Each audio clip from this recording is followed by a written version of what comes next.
Friends, आज हम आपको पास्ट कंटिन्यूअस के इंटरमीडिएट सेंटेंस समझाएंगे।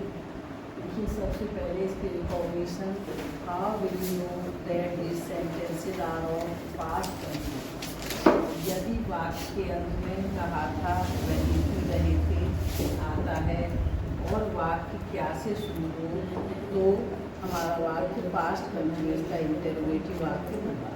जैसे तो इसके लिए आप क्या रूल अपनाएंगे? सबसे पहले कीप क्वाइट वॉज वर्ड का प्रयोग करते हैं सब्जेक्ट के अनुसार। अगर हमारा सिंगुलर सब्जेक्ट है तो वॉज, और अगर प्लूरल सब्जेक्ट है तो वर्ड का प्रयोग करेंगे नॉट, फर्स्ट फॉर्म में आईएनजी, ऑब्जेक्ट कंप्लीमेंट टाइम। अब एग्जाम्पल में क्या आकाश में तारे चमक रहे हैं तो were the stars shining in the sky. Next, क्या अनुज कमरे में पाठ याद कर रहा था तो was Anuj learning the lesson in the room। अब देखो प्रश्नवाचक शब्द। प्रश्नवाचक शब्द कौन कौन से? जैसे क्यों, कब, कहाँ, कैसे आदि शब्द वाक्य के बीच में आते हैं और अंत में रहा था, रही थी, रहे थे आता है। तो हम सबसे पहले WH वर्ड का प्रयोग करेंगे, फिर सब्जेक्ट के अकॉर्डिंग वॉज या नॉट, फर्स्ट फॉर्म में ING, object complement time. Quiet, don't speak. वे क्यों नाराज हो रहे थे तो सबसे पहले किसकी अंग्रेजी? क्यों की। वाई, अब वे क्या है? बहुवचन, तो why were they becoming angry. कौन कमरे में शोर मचा रहा है तो कौन क्या होता है? जो शब्द हमारे वाक्य में कर्ता होता है और कौन वाले वाक्य में सब्जेक्ट नहीं होता। तो who was making a noise in the.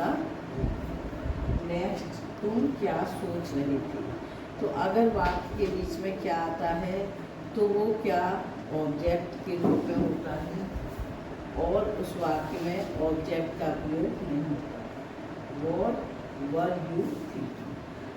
These are some sentences for speaking। बड़ी खुशी की बात, अगर कोई अच्छा काम होता है तो हम उसे इंग्लिश में क्या बोलेंगे? How joyful. नेक्स्ट, हाँ ऐसा है। यदि हम किसी की बात से सहमत हैं तो यस इट इज़। नेक्स्ट, अगर कोई शर्मनाक काम या घटना हो जाती है तो कितनी शर्म की बात है तो वॉट अ शेम। अगर कोई दुखद घटना होती है या दुख भरी बात होती है तो कितनी दुख की बात है, उसे हम इंग्लिश में बोलेंगे हाउ ट्रेजिक। कितना आश्चर्य, अगर कोई आश्चर्यजनक घटना है या कोई आश्चर्यजनक कार्य हो जाता है तो what a surprise. Now your homework. क्या तुम कहानी नहीं सुना रहे थे तो तुमसे पहले किसका प्रयोग करेंगे? अब आप बताइए। Were you not telling a story. अब कौन तुम्हें रात को पुकार रहा था? पुकार रहा माने आवाज लगा रहा था, है ना? तो